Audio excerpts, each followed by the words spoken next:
مرحبا متابعيني، شلونكم؟ شو اخباركم؟ ان شاء الله تكونوا بخير وصحة وسلامة. كل عام وانتم بألف خير يا رب.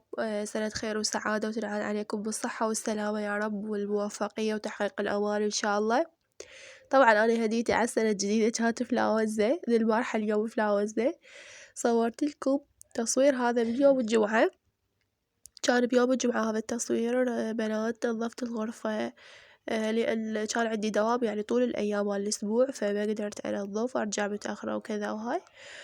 فيوم الجمعة نظفت، شلت الفراش ذاك إذا كنتوا شايفينه بالفيديوهات، فرشت هذا الفراش الجديد ومسحت الغرفة كلها، نظفت الصالة، الحمام، المطبخ، نظفت البيت كله كملته.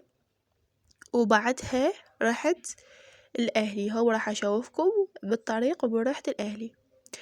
هنا برا مسحت وكملت وصورت لكم الفراش ده بعد ما رتبته وفرشت وكملت.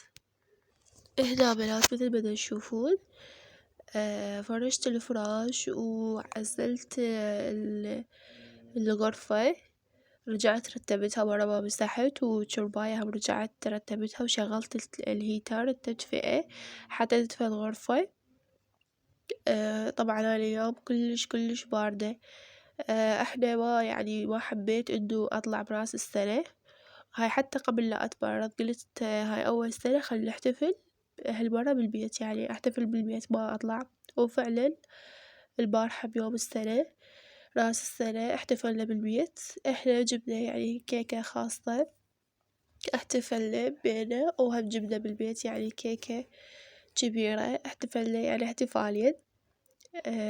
جبنا البارحة براس السنة. وقلت لكم قبل راس السنة يوم الجمعة نظفت البيت وكملته، وراها العصر رحت لأهلي، يعني عصرية رحت شفتهم ورجعت. نظفت البيت وكملته وبعدين رحت لهم، وهم راح أصور لكم مقتطفات من رحت لهم.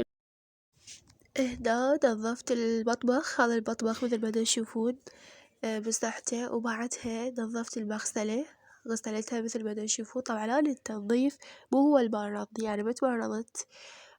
صارت بيه فلاوزة من ورا التنظيف، وراها بيوم اتمرضت، يعني مو نظفت لا ما بيها شي والأمور طبيعية. ورحت لأهلي ورجعت ثاني يوم ورا ما رحت لهم صارت بداية فلاوزة عندي، يعني بلاعيبي وهاي. بعدها اليوم هسه ما راح انزل لكم الفيديو. هو اليوم الفلاوز زواتي كلش قوية، بس قلت انا صار لي ايام بناشرت لكم شي، فحبيت اشارككم الفيديو على السنة الجديدة وان شاء الله يعجبكم.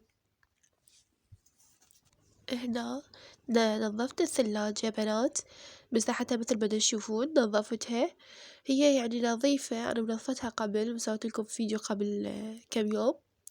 جد ماسحتها ومنظفة ورجعت مرة ثانية مسحتها. هنا بنات هذا جهاز الشمع أنا ما أستخدمه لأن وجهي يتحسس، يعني أنا حتى لو أسوي له عناية وتنظيف مال بشرة هم يتحسس ويطلع حب، وحاليا هو بيه حبوب. فجهاز الشمع ردت أوديه لأختي، هو الشمع ما أحتاجه ولا أستخدمه، أنا أستخدم بس الماكينة. إن شاء الله فيديو راح أشوفكم الأجهزة الكهربائية الموجودة عندي. هنا هاي الملابس اللي حضرتها حتى أروح بيها، هاي الملابس اللي رحت بيها. هذا الشال بنات اللون مالته ما مبين بالتصوير، بس هو اللون مالته وردي. وهذا البنطلون، وهذا البلوز الأزرق اللي اشتريته من الكاظمية صورت لكم إياه بالمشتريات بالفيديو، شوفتكم إياه. وهذا لبستهن وبعدين رحنا لأهلي ورا ما كملت ونظفت. وراح أشوفكم مقتطفات من الطريق. احنا مرينا من سوق بغداد جديدة، وبعدين يعني احنا نمر من سوق بغداد جديدة ونروح لهلي، نمر من سوق بغداد جديدة، وكانت الأجواء حلوة الجو حلو. وبعدها رحنا لأهلي. وهنا صورت لكم مقتطفات من الطريق، وبعد قبل لا أوصل البيت، قبل لا أوصل لأهلي. وكانت الجو نفس ما قلت لكم كلش حلو الأجواء. لأن بعدها يعني تقريبا وبعدها صار راس السنة البارحة، فأنا رحت قبل لا يجي راس السنة وما بقيت بس عصرية وجيت ورا ما نظفت البيت قلت لكم. وبعدها رحت العصر رجعنا بالليل، كان الجو كلش بارد بالليل بنات، يعني كلش بارد. بس تونسنا وهم شفت أهلي وشفت أخواتي، قضينا وقت شوي حلو. إن شاء الله يعجبكم الفيديو، لا تنسوا الاشتراك بالقناة وتفعيل الجرس وتعليق حلو منكم، لأن المشاهدات صراحة صايرة قليلة وبدأت تشجعني إنه أنشر لكم أكثر. هنا بنات كانت أمي مسوية طرشي، مسوية من هذا بعد أكو سطلة ثانية مال طرشي خلت لي من يمها قبل فترة، خلت لي ماما من يمها طرشي وخلص، وهسه من سوت مرة ثانية هم خلت لي.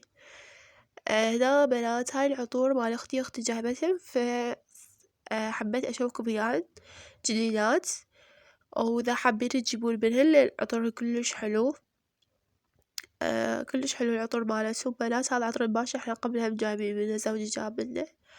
واكو هاي النوع الثاني كلش شوفتكم وياهن. وهنا بنات كانت جايبة حبر جديدة، فيعني عالسريع كنت مستعجلة لأن يعني بس فترة شوية ورحنا، فعالسريع شوفتكم الألوان اللي جايبتها مال الحبر.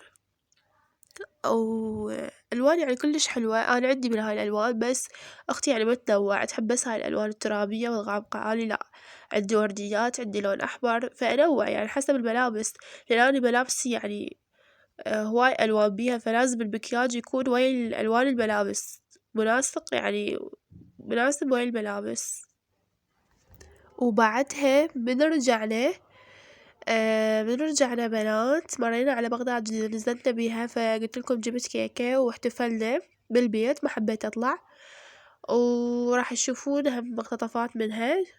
وبنات راح أشوفكم هم هذا سيروم الذهب أختي كانت جايبته جديد، وأنا ما جربته صراحة، ما جايبته. أنا عندي سيرومات بس سيروم الذهب ما جربته، يعني ما جايبته. وهنا بنات هاي الكيكة اللي جبتها، يعني فد شي بسيط. إن شاء الله يعجبكم الفيديو.